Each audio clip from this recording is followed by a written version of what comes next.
مالک رحمۃ اللہ علیہ نے کہا کہ نہیں، یہ نہیں ہو سکتا، یہ علم کی ناقدری ہے کہ میں آپ کے دربار میں آؤں، آپ کو علم حاصل کرنا ہے، مسجد نبوی میں آپ کا درس لگتا تھا کہ یہاں آ جائیے۔ تو دوسرا پیغام بھیجا امام مالک کو ہارون رشید نے کہ اچھا اگر آپ یہاں نہیں آ سکتے چلو میں آ جاتا ہوں، لیکن خلیفہ وقت ہوں، تھوڑا پروٹوکول ہونا چاہیے میرے لیے، خاص جگہ میرے لیے متعین ہونی چاہیے۔ کہا کہ نہیں، جب درس کا حلقہ لگ جائے گا آپ پہلے آ جاتے تو آگے بیٹھ جائیں گے، ورنہ جہاں جگہ ملے گی آپ کو وہیں بیٹھنا پڑے گا۔ اور پھر ہارون رشید آیا ہے آپ کے درس میں اجازت لینے، حدیث کی سند کی، یہ بیان کرنے کی، اور حلقہ لگا ہوا تھا، لوگ بیٹھے ہوئے تھے، حضرت امام مالک کے شاگرد پیچھے جگہ میں لی، وہیں بیٹھا۔ وقال النبی صلی اللہ علیہ وسلم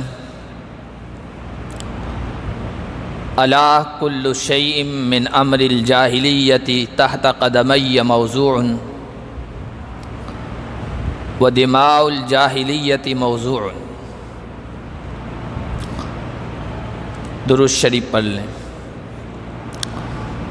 اللہم صلی علی محمد وعلی آل محمد کما صلیت علی ابراہیم وعلی آل ابراہیم انک حمید مجید۔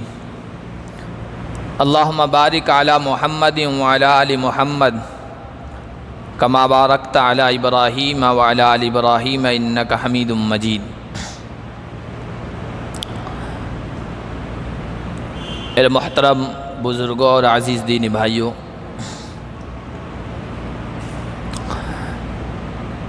حج کا موسم چل رہا ہے، حج کے مہینے چل رہے ہیں، اور خوشبخت افراد جن کے نصیب میں اللہ تعالیٰ نے اپنے گھر کا دیدار لکھا ہے، وہ وہاں کا رخ کر رہے ہیں، کچھ پہنچ چکے ہیں اور کچھ پہنچنے والے۔ اللہ کے نبی صلی اللہ علیہ وسلم نے ہجرت کے بعد حج فرمایا تھا، جسے حجۃ الوداع کہتے ہیں، اور آپ صلی اللہ علیہ وسلم نے اس حج میں بہت اہم تعلیمات، ہدایات، باتیں امت کے سامنے، صحابہ کے سامنے رکھی تھی۔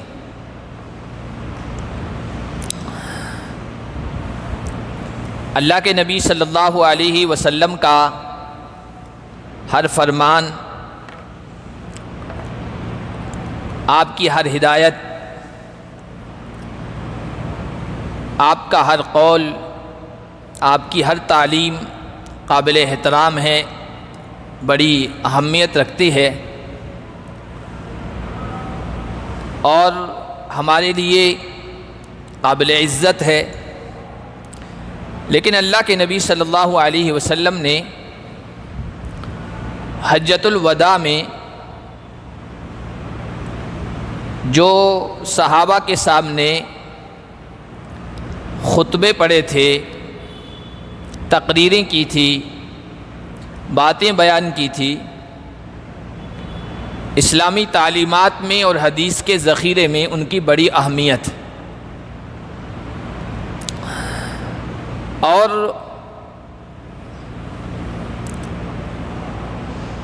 محدثین نے ان تمام باتوں کو جمع کیا ہے، اور وہ مشہور ہے خطبہ حجۃ الوداع کے نام سے، جس میں ایک خطبہ تو آپ صلی اللہ علیہ وسلم نے میدان عرفات میں دیا تھا، جو آج بھی حج کے دن 9 ذی الحجہ کو عرفات کے میدان میں جو بھی خطیب ہوتا ہے وہ اس کو پڑھتا ہے، بیان کرتا ہے۔ دوسرا خطبہ، دوسری تقریر آپ صلی اللہ علیہ وسلم نے یوم النحر یعنی قربانی کے دن منی میں دی تھی۔ اس کے علاوہ بھی صحابہ کے سامنے کچھ اہم باتیں پیش کی تھی۔ کچھ صحابہ نے پوچھا تھا، سوال کیا تھا، آپ نے جواب دیا۔ کوئی خاص موقع آ گیا، اس میں آپ صلی اللہ علیہ وسلم نے صحابہ کو خاص رہنمائی فرمائی۔ ان سب کو جمع کر دیا گیا اور اس کا نام خطبہ حجۃ الوداع رکھا گیا۔ تو اس میں بہت اہم باتیں آ گئی۔ اللہ کے نبی صلی اللہ علیہ وسلم نے جو حج فرمایا ہے مدینہ ہجرت کے بعد، وہ تو ایک ہی فرمایا ہے، وہی حجۃ الوداع ہے۔ مکے میں آپ نے جو 53 سالہ زندگی گزاری ہے، اس میں محدثین فرماتے ہیں کہ شعور کے بعد، شعوری زندگی کے بعد آپ صلی اللہ علیہ وسلم نے وہاں بھی حج کیے ہوں گے۔ کتنے کیے ہیں اس کا ذکر نہیں ہے، لیکن کیے ضرور ہیں۔ اور مکہ فتح ہوا ہے سن 8 ہجری میں۔ 9 ہجری میں اللہ کے نبی صلی اللہ علیہ وسلم نے خود حج نہیں کیا، بلکہ آپ نے حضرت ابو بکر صدیق رضی اللہ تعالیٰ عنہ کو حاجیوں کا امیر بنا کر مکہ بھیجا کہ تم جاؤ حج کر کے آؤ۔ اور اس میں کچھ اہم اعلان کروائے، کچھ حضرت ابو بکر صدیق کے ذریعے، کچھ بعد میں حضرت علی کو بھیج کر۔ اور ان اعلانات میں ایک اہم اعلان یہ تھا کہ آئندہ سال کوئی غیر مسلم بیت اللہ کا حج کرنے نہیں آئے گا۔ آپ صلی اللہ علیہ وسلم حج کرنے کے لیے آنے والے تھے تو یہ چاہ رہے تھے کہ مکہ تمام جو شرک کی، کفر کی باتیں ہیں ان سے پاک ہو جائے، اس کے بعد میں حج کروں۔ تو بیت اللہ یہ ابراہیمی یادگار ہے جو ملت ابراہیمی سے تعلق رکھتا ہے، جو ملت اسلامیہ کا فرد ہے، بس وہی بیت اللہ جا سکتا ہے، دوسرا نہیں۔ جس کے پاس لا الہ الا اللہ محمد الرسول اللہ کا پاسپورٹ ہوگا اس کو وہاں کا ویزا ملے گا، اس کے علاوہ کسی کو نہیں ملے گا۔ یہ ایک خاص بات تھی وہاں کی، تو یہ اعلان کروایا۔ پھر زمانے جاہلیت سے یہ رواج چلا آ رہا تھا کہ بیت اللہ کا جب طواف کرتے تھے تو مرد اور عورتیں ننگے طواف کیا کرتے تھے۔ مرد بالکل ننگے کہ نیچرل طریقے سے ہم کریں گے، جس طرح اس دنیا میں آئے تھے اسی طرح سے، اور عورتیں چھوٹا سا لنگوٹ شرمگاہ پر باندھ لیتی تھی، اس کے علاوہ پورا جسم ننگا ہوتا تھا۔ مرد تلبیہ پڑھتے تھے، عورتیں کچھ اشعار پڑھا کرتی تھی۔ وہ اشعار بھی حدیثوں میں، تاریخ کی کتابوں میں نقل ہوئے کہ الیوم یعدو یبدو کلہ او بعضہ وما بدا منہ فلا احلہ۔ طواف کرتی تھی ننگی عورتیں اور اشعار پڑھتی جاتی تھی، جن کا مطلب یہ ہے کہ آج یا تو پورا جسم ننگا ہوگا، اس کیفیت میں ہم اللہ کے دربار میں بیت اللہ میں حاضر ہوئے ہیں۔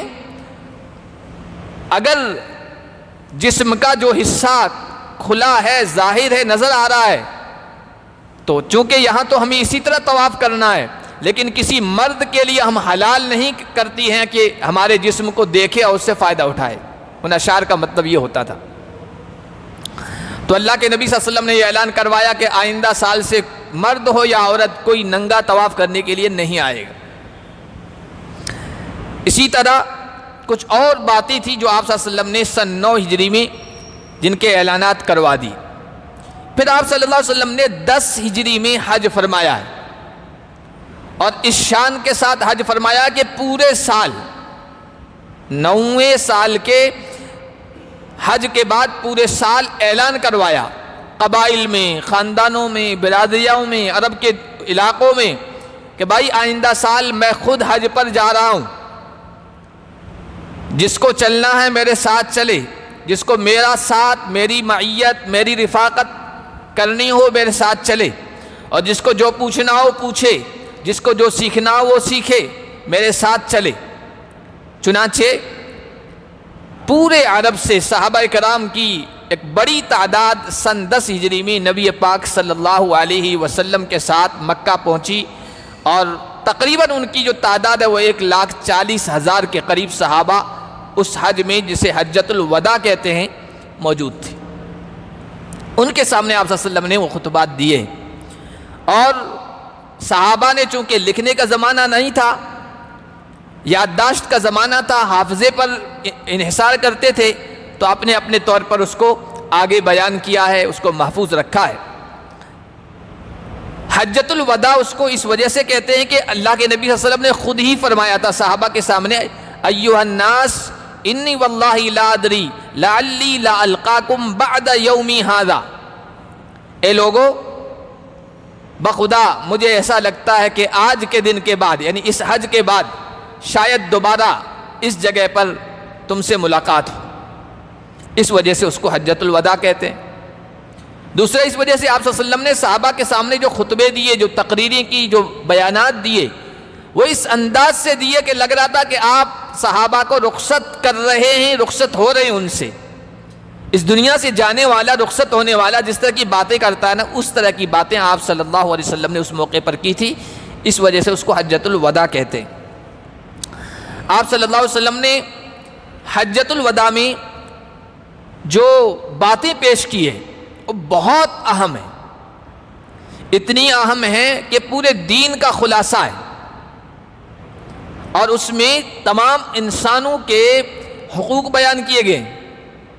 آج جو دنیا چل رہی ہے نا، دنیا آج اقوام متحدہ کے چارٹر کے حساب سے، اقوام متحدہ کے چارٹر کے حساب سے انہوں نے یہ بتا دیا کہ ایسا ہوگا ایسا ہوگا، مرد کے حقوق یہ رہیں گے، عورت کے حقوق یہ رہیں گے، نوکروں کے حقوق یہ رہیں گے، مالکوں کے حقوق یہ رہیں گے، ہر شخص کو یہ آزادی حاصل ہوگی، ہر مذہب کو یہ آزادی حاصل ہوگی۔ وہ چارٹر بنا ہوا ہے اقوام متحدہ کا، یونائٹڈ نیشن کا، اس حساب سے دنیا کے قوانین چل رہے ہیں، ممالک چل رہے ہیں۔ تو اقوام متحدہ نے جو چارٹر بیان کیا ہے، یہ تو ابھی 50-60 سال کا معاملہ ہے، یہ وجود میں آیا یہ آرگنائزیشن یا یہ ادارہ، لیکن اللہ کے نبی صلی اللہ علیہ وسلم نے 1400 سال پہلے وہ ساری باتیں خلاصے کے طور پر اپنے حج میں 1,40,000 صحابہ کے سامنے، اتنے بڑے اجتماع کے سامنے بیان فرمائے تھے۔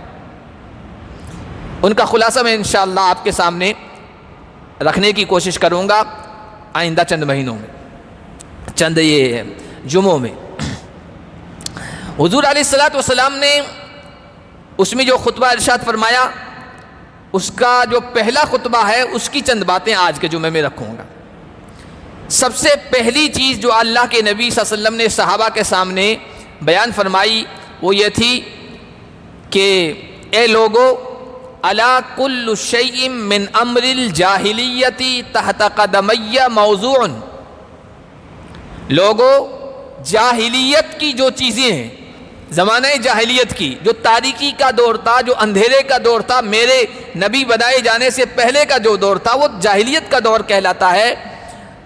تو جاہلیت کا جو دور تھا اس کی جو چیزیں تھیں، اس کے جو امتیازات تھے، اس کی جو خاص ویلیوز تھی، اقدار تھی یا روایات تھی، ان سب کو میں محمد الرسول اللہ اپنے ان قدموں کے تلے رون دیتا ہوں، ختم کر دیتا ہوں۔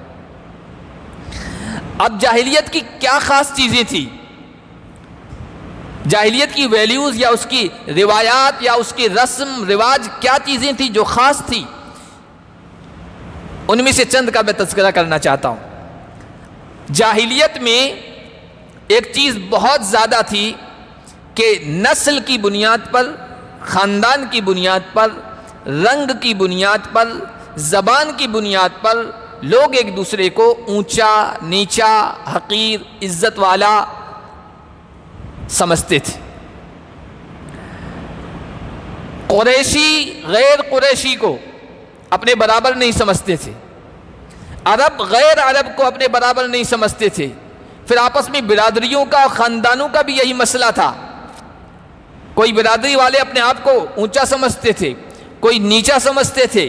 یہ نسل کا، زبان کا اور رنگ کا ایک فرق تھا جو زمانے جاہلیت کی علامت و نشانی تھی، اور آج بھی دنیا میں یہ چیزیں موجود ہیں۔ اس کی کتنی بھی لیپا پوتی کی جائے، لیکن دنیا کے ہر کونے میں اس طرح کی چیزیں آج بھی لوگوں کے ذہن و دماغ میں موجود ہیں، اور ہمارے یہاں تو یہ چیز بہت زیادہ ہے۔ برادری اور ذات پات کا جو مسئلہ ہے، اللہ کے نبی صلی اللہ علیہ وسلم نے اس چیز کا خاتمہ کیا۔ اور یہ ختم کرنا کوئی آسان کام نہیں تھا. کتنی اہم چیز جاہلی معاشرے اور جاہلی سماج میں یہ سمجھی جاتی تھی، اس کا آپ اندازہ لگائیے. جب اللہ کے نبی صلی اللہ علیہ وسلم نے مکہ کا کنٹرول اپنے ہاتھ میں لیا ہے، مکہ کے فاتح بن کے آئے، بیت اللہ کی چابیاں منگائی ہے، بیت اللہ کو بتوں سے مورتیوں سے پاک و صاف کیا ہے، اور پاک و صاف کرنے کے بعد آپ نے یہ چاہا کہ اب اللہ کی وحدانیت، اللہ کی بڑائی اور کبریائی کا اعلان کیا جائے. یا بتوں کو پوجا جا رہا تھا، آج موقع آیا کہ اللہ کی کبریائی کی صدا اور آواز بلند کی جائے. تو آپ صلی اللہ علیہ وسلم نے حضرت بلال حبشی رضی اللہ تعالی عنہ کو بلایا. بلال حبشی قریشی نہیں تھے، ہاشمی نہیں تھے، عربی بھی نہیں تھے، حبشی تھے، رنگ کے کالے تھے. مزید بات یہ کہ وہ غلام تھے، آزاد کردہ غلام. تو کئی چیزیں ان کے نیچ ہونے کی تھی، اس معاشرے کے اعتبار سے نیچا ہونے کی تھی. اللہ کے نبی صلی اللہ علیہ وسلم نے جب یہ اعلان فرمایا کہ بلال حبشی کو بلاؤ، وہ کعبے کی چھت پر چڑھ کر اللہ اکبر کی صدا بلند کریں گے، اس اعلان سے اس وقت کے معاشرے میں اور سماج میں لوگوں میں ایک طوفان برپا ہو گیا کہ یہ کیسا اعلان ہے. کوئی قریشی نہیں جو کعبے کا مجاور ہے، کوئی عرب نہیں جس کو دوسروں پر فضیلت حاصل ہے، کوئی رنگ کا گورا نہیں بلکہ ایک حبشی، وہ بھی غلام. اس کو کعبے کی چھت پر، اللہ کے گھر کی چھت پر چڑھایا جائے گا. یہ تو بڑا مسئلہ ہے. یہاں تک کہ سیرت نگاروں نے لکھا، تاریخ کی کتابوں میں لکھا کہ جب حضرت بلال حبشی رضی اللہ تعالیٰ عنہ کو نبی پاک صلی اللہ علیہ وسلم نے بیت اللہ پر چڑھایا تو اس وقت ایک قریش کے بڑے سردار موجود تھے جو بعد میں مسلمان ہوئے ہیں، اس وقت وہ موجود تھے. یہ منظر وہ سردار دیکھ رہا تھا قریش کا. اس نے یہ منظر دیکھ کر اپنے دونوں ہاتھ اپنی آنکھوں پہ رکھ دیے، اور اپنے دونوں ہاتھ اپنے آنکھوں پر رکھنے کے بعد بڑی حسرت اور افسوس کے ساتھ کہہ رہا ہے کہ ہائے میرے ابا، ہائے میرے باپ، تو اب زندہ نہیں ہے. اچھا ہوا کہ تو زندہ نہیں ہے اور تجھے یہ منظر دیکھنے کا موقع نہیں مل رہا ہے کہ ایک غلام کالا کلوٹا بیت اللہ کی چھت پر چڑھا دیا گیا ہے. اچھا ہوا تو اس دنیا سے چلا گیا میرا ابا، تو یہ منظر نہیں دیکھ رہا ہے. بعد میں وہ صحابی ہوئے، مسلمان ہوئے، لیکن اس وقت ان کی زبان سے یہ جملہ نکلا تھا. تو آپ اندازہ لگائیے کہ یہ رنگ کی بنیاد پر، برادری کی بنیاد پر اونچ نیچ کا کتنا اہم مسئلہ اس سماج میں تھا جو جاہلیت کی نشانی تھی اور جاہلیت کی رسم تھی اور جاہلیت کی ویلیو تھی. اللہ کے نبی صلی اللہ علیہ وسلم نے اس کو ختم کیا. آپ سیرت کی کتابوں میں پڑھیں، قریش اور غیر قریش برابر نہیں سمجھے جاتے تھے. قریش کا کوئی آدمی کسی غیر قریشی کو مار دیتا تھا تو کوئی دوسرا قریش کے آدمی کو مار نہیں سکتا تھا. اور اگر دوسری برادری کا کوئی آدمی قریش کے کسی فرد کو مار دیتا تھا تو اس برادری کے 2 آدمی مار دیے جاتے تھے. یعنی قریش کا یہ امتیاز تھا، یہ پہچان تھی. اسی طرح عرب کا مسئلہ تھا. عرب لوگ غیر عرب کو اپنے برابر نہیں سمجھتے تھے، اپنے آپ کو اونچا، امتیازی شان والا، خاص پہچان والا اپنے آپ کو کہتے تھے. اصل زبان والے ہم ہیں. عرب کا مطلب ہوتا ہے فصیح بلیغ گفتگو کرنے والا، بہترین انداز سے بولنے والا. اور ہم کو یعنی جو غیر عربی ان کو کہتے تھے اجمی. اجمی کا مطلب ہے گونگا. اجمی کا مطلب ہے جس کے منہ میں زبان نہ ہو، جو بول نہ سکے، جو اپنی بات کہہ نہ سکے. زبان پر، اپنی زبان پر فخر، ایک اپنی، ٹھیک ہے میری زبان ہے، آدمی کو تھوڑا ہوتا ہے اس پر، لیکن ایسا فخر کیا کہ دوسروں کو گونگائی کہہ دیں، جانوری کہہ دیں. یہ چیزیں موجود تھی عرب کے معاشرے میں. اللہ کے نبی صلی اللہ علیہ وسلم نے ان سب چیزوں کا خاتمہ کیا اور اعلان فرمایا، یا ایھا الناس. اسی حجۃ الوداع میں اعلان کیا تھا، یا ایھا الناس، اے لوگو، ان ربکم واحد، تمہارے رب بھی ایک ہیں، خالق و مالک بھی ایک ہیں. وَإِنَّ أَبَاكُمْ وَاحِدٌ، تمہارے ابا بھی ایک ہیں، سب اس کی نسل سے ہو، آدم اور حوا کی اولاد ہو، آدم اور حوا کے بیٹے ہو، اس کی ذریت سے ہو۔ جب باپ بھی ایک ماں بھی ایک تو کوئی اونچ نیچ نہیں، کوئی ذات برادری کے اعتبار سے فرق نہیں۔ ان اباکم واحد لا فضل لعربی علی عجمی ولا لعجمی علی عربی ولا لاحمر علی اسود ولا لاسود علی احمر الا بالتقوی، کسی عربی کو عجمی پر کوئی فوقیت فضیلت و برتری نہیں، کسی عجمی کو عربی پر نہیں، کسی سرخ لال کو کالے پر نہیں، کسی کالے کو لال اور گورے پر بھی نہیں۔ اگر کسی کو کسی پر فوقیت ہے وہ تقوی کی وجہ سے۔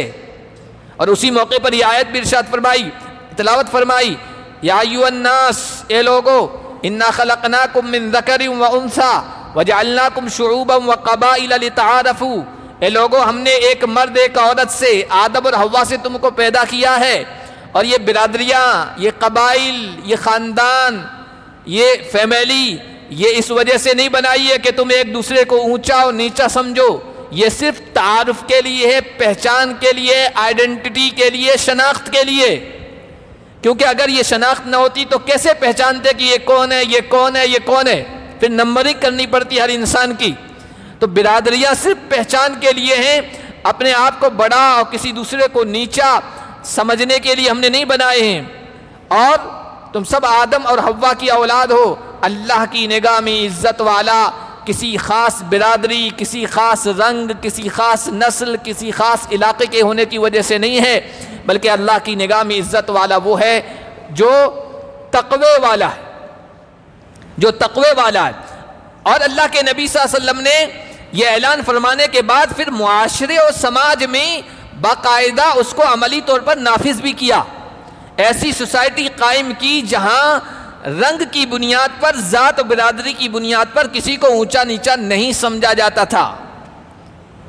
اونچا اسی سمجھا جاتا تھا جس کے پاس علم ہوتا تھا، جس کے پاس تقوی ہوتا تھا، جس کے پاس خوف خدا ہوتا تھا، جس کے پاس سیرت ہوا کرتی تھی، جس کے پاس کردار اور کریکٹر ہوا کرتا تھا، وہ اونچا، چاہے وہ دنیا کے اعتبار سے نیچے خاندان سے ہو، اور خاندان کے اعتبار سے کوئی اونچا ہے، بڑے خاندان کا ہے لیکن اس کے پاس سیرت نہیں، ایمان نہیں، تقوی نہیں، خوف خدا نہیں، وہ اونچا نہیں سمجھا جاتا تھا۔ اسلامی معاشرے میں، اسلامی تاریخ میں بڑے عجیب و غریب واقعات اس سلسلے میں۔ حضرت عطا بن ابی رباح ایک بڑے عالم گزرے ہیں، تابعی ہیں، یعنی جنہوں نے صحابہ کو دیکھا ہے، بڑے فقیہ، بڑے محدث، قرآن کے ماہر، بیت اللہ میں بیٹھ کر 30 سال تک درس دیا ہے، اور تھے کون؟ آزاد کردہ غلام، آزاد کردہ غلام تھے، اور رنگ کے اعتبار سے، قد کاٹ کے اعتبار سے علماء نے لکھا کہ بالکل پستہ قد، دبلے پتلے، ان کے جسم کے اندر 6 عیب تھے، بال گھنگریالے، ماتھا پچکا ہوا، پیروں میں ایک پیر میں لنگڑا پن، ہاتھ تھوڑا سا شل تھا، صحیح طریقے سے کام نہیں کرتا تھا، 6 عیب تھے، رنگ کے بالکل کالے۔ حرم میں جب درس دیتے تھے اور شاگرد جب سامنے بیٹھا کرتے تھے، علماء نے عجیب غریب تشبیہ دی ہے کہ شاگردوں کے درمیان جب وہ بیٹھا کرتے تھے، وہ درس دیا کرتے تھے تو ایسے لگتے تھے جیسے روئی کے سفید کھیت میں کوا کالا بیٹھا ہو، کوا ہے کالے رنگ کا وہ بیٹھا ہو، ایسا لگتا تھا۔ اب اندازہ لگائیے کیسے ہوں گے رنگ نسل کے اعتبار سے، لیکن مقام کیا تھا؟ ایمان کی وجہ سے اور علم کی وجہ سے اور خوف خدا کی وجہ سے کہ بادشاہ وقت، خلیفہ وقت بھی آتا تھا تو ادب کے ساتھ آگے بیٹھ جایا کرتا تھا۔ سلیمان بن عبد الملک مسلمانوں کا خلیفہ تھا، آدھی دنیا کا حکمراں، آدھی دنیا کا حکمراں، کوئی معمولی آدمی نہیں تھا۔ حج کے موسم میں حج کے مسائل کی ضرورت پیش آتی ہے، اس کو 2-3 حج کے متعلق مسئلے پوچھنے کی ضرورت پیش آ گئی، تو وہ اپنے 2 بیٹوں کے ساتھ آیا ہے۔ حضرت عطا بن ابی رباح کا درس کا حلقہ لگا ہوا تھا، اسی طرح جیسے آپ بیٹھے ہیں اس طرح، وہ ادھر سے آگے آنا چاہا، اس نے لوگوں کو پھلانگ کر، عطا بن ابی رباح نے کہا انتظر حتی یاتی دورک، خلیفہ امیر المومنین آپ اپنی جگہ قابل عزت و احترام ہیں، لیکن یہ لوگ بیٹھے ہیں آپ سے پہلے مسئلہ معلوم کرنے کے لیے، آپ کھڑے رہیے یہاں تک کہ آپ کا نمبر آئے، اس وقت تک کھڑے رہیے۔ آدھی دنیا کا بادشاہ ہے، کھڑا ہو گیا اپنے دونوں بیٹوں کے ساتھ. جب ان تمام لوگوں کے مسئلوں کا جواب دے دیا تو پھر ان کو آگے بلایا. خلیفۃ المسلمین سلیمان بن عبد الملک آگے آیا، دو زانوں بیٹھا، جس طرح مکتب و مدرسے میں استاد کے سامنے شاگرد بیٹھتا وہ بیٹھا. مسئلہ پوچھا، مسئلے کا جواب مل گیا. جاتے ہوئے اپنے دونوں بیٹوں سے کہہ رہا ہے، بیٹو علم حاصل کرو. قسم بخدا میں نے اپنی پوری زندگی میں اپنے آپ کو اتنا ذلت والا محسوس نہیں کیا جتنا آج اس کالے آدمی کے سامنے محسوس کیا ہے. بیٹو علم حاصل کرو، علم حاصل کرو، علم عزت دیتا ہے. دیکھو اس کالے غلام کی نسل کے آدمی کو علم نے اتنی عزت بخشی کہ خلیفہ وقت، بادشاہ وقت، آدھی دنیا پر حکمرانی کرنے والا اس کے سامنے دو زانو ہو کر سوال کر رہا ہے. یہ علم کی وجہ سے، یہ اسلام نے عطا بن ابی رباح کو یہ عزت بخشی. یہ حضور علیہ الصلوۃ والسلام نے جو اعلان فرمایا تھا، جو جاہلیت کی دور کی جو نشانیاں تھیں، جو امور تھے، جو روایت تھی، جو ویلیوز اقدار تھی، ان سب کو خاتمہ کر دیا کہ نسل اور رنگ کی بنیاد پر کوئی نہ بڑا کوئی چھوٹا نہیں ہوتا ہے. یہ حضرت عطا بن ابی رباح کا واقعہ سنایا. ایک اور واقعہ حضرت امام مالک رحمۃ اللہ علیہ کا ہے. امام مالک رحمۃ اللہ علیہ کے زمانے میں ہارون رشید خلیفہ ہے. ہارون رشید کی بھی اپنی شان و شوکت والی خلافت تھی، اور کتنی بڑی خلافت کا مالک ہوگا. اس سے پہلے بھی کبھی میں نے ان کا واقعہ سنایا کہ وہ بغداد میں ان کا جو کیپٹل سٹی تھی، ان کا جو محل تھا، اس کے دالان میں، صحن میں وہ ٹہل رہا تھا. بارش کا موسم تھا، بادل اوپر سے گزر رہے تھے، بادل برس نہیں رہے تھے. تو بادلوں کو مخاطب کر کے کہتا ہے کہ اے بادلو امطری حیث شئتی فسیاتینی خراجک. یہاں بغداد پر برستے ہو، نہیں برستے ہو، کوئی بات نہیں، مت برسو. کہاں برسو گے؟ دنیا کے کسی بھی کونے میں جا کر برسو گے، تمہارا ٹیکس، تمہاری آمدنی تو میرے ہی پاس آئے گی. اندازہ لگائیے کتنا بڑا خلیفہ رہا ہوگا. وہ حضرت امام مالک رحمۃ اللہ علیہ کو پیغام بھیجتا کہ حضرت مجھے آپ سے علم حاصل کرنا ہے تو آپ دربار میں آ جائیے محل شاہی خاندان میں، تو میں آپ سے علم حاصل کر لوں، روایت حدیث بیان کرنے کی اجازت، سند حاصل کر لوں. آج کا کوئی عالم ہوتا، مولوی ہوتا، اس کو اپنے لیے بڑے فخر سمجھتا. وقت کا سب سے سپر پاور انسان کے سامنے بیٹھ کر سیلفی لیتا، اس کو بعد میں چڑھاتا کہ دیکھو مجھے یہ عزت دی گئی. امام مالک رحمۃ اللہ علیہ نے کہا کہ نہیں، یہ نہیں ہو سکتا. یہ علم کی ناقدری ہے کہ میں آپ کے دربار میں آؤں، آپ کو علم حاصل کرنا ہے. مسجد نبوی میں آپ کا درس لگتا تھا کہ یہاں آ جائیے. تو دوسرا پیغام بھیجا امام مالک کو ہارون رشید نے کہ اچھا اگر آپ یہاں نہیں آ سکتے چلو میں آ جاتا ہوں، لیکن خلیفہ وقت ہوں، تھوڑا پروٹوکول ہونا چاہیے میرے لیے، خاص جگہ میرے لیے متعین ہونی چاہیے. کہا کہ نہیں، جب درس کا حلقہ لگ جائے گا آپ پہلے آ جاتے تو آگے بیٹھ جائیں گے، ورنہ جہاں جگہ ملے گی آپ کو وہیں بیٹھنا پڑے گا. اور پھر ہارون رشید آیا ہے آپ کے درس میں اجازت لینے، حدیث کی سند کی، یہ بیان کرنے کی، اور حلقہ لگا ہوا تھا، لوگ بیٹھے ہوئے تھے. حضرت امام مالک کے شاگرد پیچھے جگہ میں لی، وہیں بیٹھا اور حدیث سنی، اور سننے کے بعد جب جانے لگا تو لوگوں سے کہا کہ بس میں اس لیے آیا تھا کہ یہ شرف، یہ فخر حاصل کر سکوں، بعد میں میری جب تاریخ لکھی جائے تو اس میں یہ لکھا جائے کہ ہارون رشید کو بھی امام مالک کا شاگرد ہونے کا اعزاز حاصل ہے. اس کے لیے میں آیا اور پیچھے بیٹھ گیا. تو بادشاہ وقت ہے، وہ بھی علم کے سامنے، ایمان کے سامنے، تقوی کے سامنے ہیچ ہے، کوئی اس کی حیثیت نہیں. یہ اسلام کی خاص خوبی ہے جو نبی پاک صلی اللہ علیہ وسلم نے اہل اسلام میں رائج کی. اور جاہلیت کی جو پہچان تھی کہ بادشاہ ہے تو بڑا ہے، بڑے خاندان کا ہے، یہ کوئی ہارون رشید کوئی معمولی انسان نہیں تھا، یہ حضور کے خاندان کا ہے، حضور کے خاندان کا ہے، عباسی ہے، عباس حضور کے چچا ہیں، ان کی نسل سے تھا، اور بادشاہ وقت تھا، خلیفہ وقت تھا. لیکن کہا کہ نہیں، علم کی جو حیثیت ہے، ایمان کی جو حیثیت ہے، اس کے مقابلے کوئی چیز نہیں ہے. تو اللہ کے نبی صلی اللہ علیہ وسلم نے حجۃ الوداع میں اس چیز کا سب سے پہلے اعلان کیا، جاہلیت کے تمام معاملات، جاہلیت کی چیزیں، ان سب کو میں ختم کرتا ہوں. اس کی جاہلیت کی کیا چیزیں تھی؟ اس کی ایک چیز تھی رنگ، نسل، برادری کی بنیاد پر فخر کرنا. اسلام نے الحمدللہ اس کو ختم کیا ہے. آج بھی تمام تر کوششوں کے باوجود مسلمانوں میں وہ چیز اتنی نہیں آ پائی ہے جتنی دیگر برادریوں میں ہے، مذاہب میں ہے، اور دوسرے لوگوں میں، دوسری قوموں میں ہے. مذہبی اعتبار سے دیکھیں، یہ جمعہ کا دن ہے، آپ سب بیٹھے ہیں، میں آپ کے سامنے دین کی باتیں پیش کر رہا ہوں، ابھی آپ میرے پیچھے نماز پڑھیں گے، لیکن آج مجھے 13-14 سال ہو گئے، کسی نے یہ نہیں پوچھا کہ آپ کس برادری کے ہیں، کس خاندان کے ہیں، کس قوم کے ہیں، کس خطے کے ہیں، کس علاقے کے ہیں۔ پہچان کے لیے تو پوچھا ہوگا کہ مولوی صاحب، امام صاحب کہاں کے ہیں، لیکن کوئی برادری والا آ کے یہ کہ چونکہ آپ فلاں برادری کے ہیں اس وجہ سے ہم آپ کے پیچھے نماز نہیں پڑھیں گے، آپ نیچے ہیں ہم اونچے ہیں، آپ غریب ہیں ہم مالدار ہیں، آپ کالے ہیں ہم گورے ہیں، آپ ایسے ہیں ہم ایسے ہیں، اس بنیاد پر اسلام میں کوئی چیز نہیں ہے۔ یہ جو نمازیں ہیں اور یہ جو حج کا موسم ہے، حج کے موسم میں ابھی جا کے دیکھیے، آپ صلی اللہ علیہ وسلم نے حج کے موسم میں اس چیز کا بھی خاتمہ کیا تھا۔ انشاءاللہ چونکہ وقت ہو گیا ہے، اگلے جمعہ میں اس کو اور آگے بیان کروں گا۔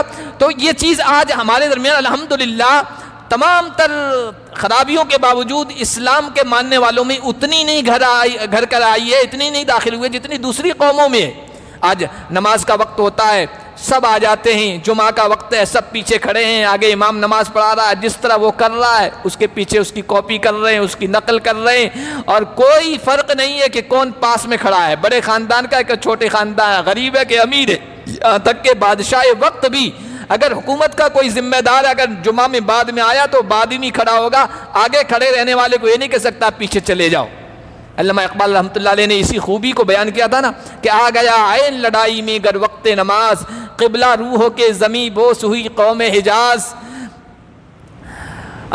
قبلہ روحوں کے زمیں بوس ہوئی قوم حجاز، ایک ہی صف میں کھڑے ہو گئے محمود و ایاز، نہ کوئی بندہ رہا نہ کوئی بندہ نواز، بندہ و صاحب و محتاج و غنی سب ایک ہوئے، تیرے دربار میں پہنچے تو سبھی ایک ہوئے۔ یہ اسلام کی پہچان ہے، یہ اسلام کی خوبی ہے جو جاہلیت کے زمانے میں تھی، اللہ کے نبی صلی اللہ علیہ وسلم نے ختم کی۔ حج کے سلسلے میں بھی قریش کے لوگوں کی ایک خاص پہچان تھی، انشاءاللہ وہ حضور علیہ الصلوۃ نے کس طرح ختم کی اگلے جمعہ میں اس کو بیان کریں گے۔ خطبہ حجۃ الوداع کی خاص باتیں انشاءاللہ میں ان کو اور بھی بیان کرنے کی کوشش کروں گا۔ اللہ پاک ہم سب کو اسلام کی ان بہترین تعلیمات کو اپنی عملی زندگی میں اپنانے کی توفیق عطا فرمائے۔